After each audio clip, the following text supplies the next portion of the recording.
Hey guys, it's great to have you here at Nifty World NFT. Today I'm talking about in real life activations, a huge takeaway that I found from NFT NYC, and something that I think even on smaller, medium and bigger levels, you can really apply this to your project. And it's really important. Why? Because a lot of people aren't quite in the Web3 space yet. They are in this kind of gray area called Web 2.5, and they need to know how they can benefit from NFTs just by adding that into their daily activities. And this is the way that you guys can do it no matter what budget. So we're going to go from small to medium to large. So stay tuned. Let's get to it.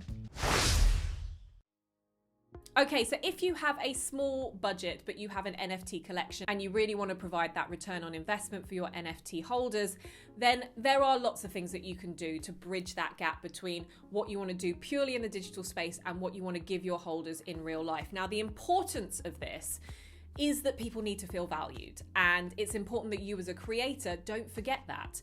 How are we going to feel that value? What is it that we can apply to our everyday lives that really do work for us before we're fully committed into the world of Web3? Now, if you mint out 10% or 25% of your NFT collection and you're thinking to yourself, well, I've got a little pot of money and I want to make sure that people stick with me so that I start selling out more and that I start giving back to my holders. Well, there are definitely things that you can do. And this has kind of been a historic thing that I've seen good projects do, not just when they've made it and made lots of money on their secondary sales, but actually as they've been growing and selling out as they've been going along as well. Events do not have to be the all singing, all dancing event. They can be small events and they can be things that can be really intimate and really valued to your NFT holders. So think about your audience. What is it that they value from your project? What is it that they really want from you? I think personalization on a small budget, it doesn't cost you a lot of money, it just takes your time, but it provides huge amounts of value. So personalization, it can come in lots of different ways, and feeling like you're personally involved in a project can come in lots of ways, shapes and forms. So merchandise is a really obvious one because it allows people to flex their passion for your NFT project, and it gives you guys a little bit more cash. Maybe you can put a profit margin on the merchandise that you are selling, but also it can stretch to lots of different budgets, from stickers all the way through to hoodies and maybe even towels or things that people can put up, you know. And what happens is that that's great brand awareness. So don't underestimate merch. And as the space grows, I think more and more people will be buying into merch. There's a reason why lots of people who have Bored Ape Yacht Club NFTs really love to flex that BAYC logo on their hoodies, is because they want to show off that they're part of that community, and that can still happen for you too. So merchandise is a good one. One-to-one video calls. Now that might be something you've never thought about, but actually if you have a small but very engaged community, how great would it be if they could have a call with the founder? That means it takes it beyond that idea of AMAs and brings it into something really personal and shows that you're really listening to your community. Now that can be something that is you're doing to your community to help you build and grow even more, or it could be something that shows that you're offering a really good service to your wallet holders. And what I mean by that is, say you are a mental health focused NFT project, and that's something that you are really pushing as a through line of your project. It's a fantastic cause, and a lot of people will be really grateful, and maybe a lot of people can't afford therapy. And one of the things that you could offer is the opportunity to have either group therapy sessions, you could offer to have one-on-one therapy sessions, and it won't cost you that much, but it might really help your wallet holders. Now, obviously you'll need to bring a professional therapist in for something like that, and that will be a little bit of a cost, but I think the value that you can provide from something like that will be fantastic. Now, taking that to another level, maybe you are a business focused NFT and you want to give back in terms of giving people business advice. Again, group coaching, one-on-one coaching. You can do this at different levels of your NFT project, and you do not have to have sold out in order to start delivering this value. So that is an in real life activation where I think a lot of people will get a lot of value from it very, very early on. Let's move on to seeing what you could do if maybe you sell out half of your collection. So you're 50% sold out. Fantastic. Congratulations. You're halfway there. I think that's brilliant. And you should have a good little pot of money to start spending in your accounts. Now, What I would suggest with that, other than putting away your taxes, because that's very important, and also about putting away money to really build your team, because that is, as I've said in previous videos, is one of the biggest things that you need to reinvest in. You might have some money to really reward your holders. And the way that you can do that, again, which will get people talking, is an in real life event. So this could be something where you hire out a hall or you hire out a space which allows your community to come together in real life. Now, this can be a relatively low cost, and you can put on food and drink and maybe put some really cool activations on in there as well. You might not be able to see it right now, but I have a little World of Women nail polish here, and that came from the World of Women event at NFTea NYC, and it's got a little World of Women put on there, and it was just a really simple thing. They hired some nail technicians to do some nail art, and I thought, you know what, that's really cool, and I'm continuing to flex this from the event a week or two ago, which is incredible. So there's little things that you can add into those events that make people feel excited about your project, make people feel valued, but most importantly, people want to come together to talk about your project. And a really great way to do that is to put them together in one room. Now, if your budget of 50% sellout can stretch to you doing that in different locations, obviously NFTs are a global thing. So maybe in London, you're going to have a small meetup and you can gauge how many people want to come together for that. Maybe what you want to do is bring them together. If there's a like-minded thing that everyone loves, like a football match, for instance, you could pay for your tickets for X amount of people to be able to do that. Now, one of the things that I saw with the Boss Beauties and was able to take part with myself at NFTea NYC was an intimate concert with Kesha. And that was just for 200 wallet holders. So it was limited, even though they sold out, but it means that they could have kept the cost relatively low. I don't know if they did or not. It certainly didn't feel like that. It felt amazing. But it just means that you're not over-promising and under-delivering. Everyone that went there felt that they got an incredible concert with an amazing recording artist. They got free food and drink all night, and we got to mingle and talk to each other as part of the community as well, and it didn't feel overcrowded, which was fantastic. So if you have that budget and you sold out 50%, maybe start thinking about already valuing your holders with that. Now, on top of that, before I get to the big stuff, I just want to say also that you can take this and move it into the metaverse at this stage as well. If we look at Deadfellas, even before Deadfellas really became the incredible behemoth that it is today, and again, they had an amazing in real life activation which sits on that higher end of the scale. What I loved seeing in the build up to this was that even last year in the metaverse, they bought a piece of land in Decentraland. They set up a Deadfellas mansion. They hired in Steve Aoki to DJ as an avatar.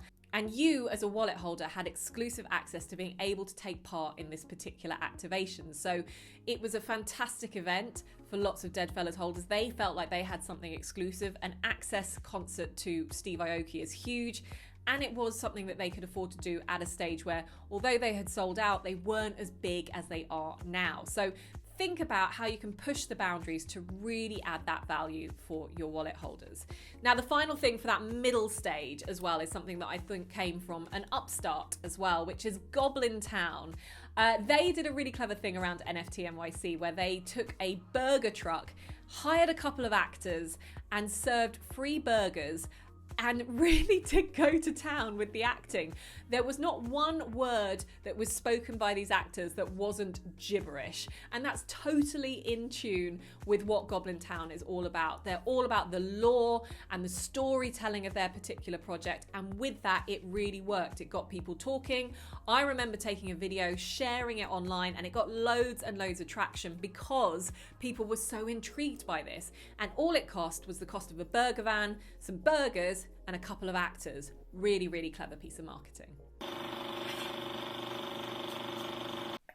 Oh, hello, you've just caught me on another NFT break. Well, whilst I've got you here, I just wanted to let you know that we're really pleased to say that we've partnered with the Tezos ecosystem for this video. Tezos is the blockchain that you can build, play, and collect on, and its ecosystem is home to developers, creators, and innovators from all around the world. It's also super environmentally friendly with an average energy footprint of just 17 global citizens. Now, knowing that, along with low gas fees and sustainability through innovation, you can rest assured that this is a green, clean blockchain. And don't just take my word for it. Some of the world's biggest brands are building their futures on Tezos, including Ubisoft, the New York Mets, Red Bull Racing, McLaren F1, and even Manchester United. So a huge thanks to the Tezos ecosystem for partnering with us on this video. And if you want to find out more about the Tezos blockchain, then make sure you check out all of the links in our description box below. But for now, let's get back to business.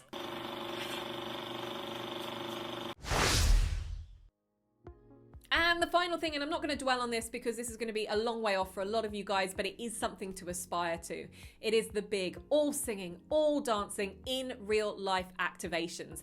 Cool Cats was amazing. They basically created a theme park where you could win merchandise and prizes just by taking part in this particular NFT project. You could go and you can do challenges, you can unlock treasure chests, you can gain lots of great points, and then eventually you could go and redeem those points for merchandise, food and drinks. It brought people into the space that weren't necessarily NFT holders because it was open to everyone, but for those NFT holders of the Cool Cats, it gave you that added value because you had a bit more of a VIP experience. For me, that was a really great way of seeing how NFTs in the future are going to really bridge that gap between Web 2 and Web 3 and how it's going to bring more people into the space.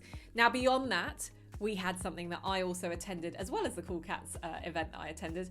I went to see Madonna at the WOW event, and this was like an incredible concert where we're seeing an absolute icon. It was also open to Sandbox members as well, so there was about maybe 400 or 500 people in this particular concert hall, but nothing like the 10,000 people stadiums that you'd expect. This was something that still felt really intimate. It was for Pride. She did an incredible performance. When are you ever going to get to go and see Madonna perform? It's amazing. And that was something that as a World of Women wallet holder, you were able to get access to. So when you're getting to those higher levels and you're getting that access to be able to bring in the big names, it's obviously going to be something that you might want to consider as well. And then obviously the big one that everyone was talking about even before NFT NYC was Ape Fest. 4 days of non-stop partying for ape holders who went to Pier 17 in NYC and managed to have an open-air concert with the likes of The Roots. We even saw Future, and also to top it off, Eminem and Snoop Dogg was there, and they even launched their new music, which had a music video which featured the Bored Ape Yacht Clubs as well, and them converting into their Bored Ape Yacht Club counterparts. So it was incredible to see. Everyone's buzzing from it. It essentially, if I was to describe it, it was like walking into a merch store, which is probably one of the first things you do, and then going up and enjoying a concert where you had free food, free drink, and you were so excited to see who was on the concert in front of you as well. That is something that obviously takes time to build, and also something that we know that those are blue chip NFTs that are doing really, really well. And it's definitely something that I think in the future, you guys, if you are big enough, will be able to do for your wallet holders, and you can see the impact that it really does have. Well, I hope you found that really useful, and I hope it gives you a bit of food for thought to start planning your roadmaps as well, what you're going to do when you reach a certain budget and how you are going to allocate that budget depending on how much you sell throughout your collection. So it also gives people a good idea and good indication as to why they should stick with your project as well. So I hope you found that really useful. If you need any help with growing your project whatsoever, then please do check out videos like these. They're here to help. Everything from the Twitter basics all the way through to building a strong NFT community, we've got you covered. So take a look at these. Don't forget to keep building, keep going strong. There's so much good stuff in this space, and I'll see you next time.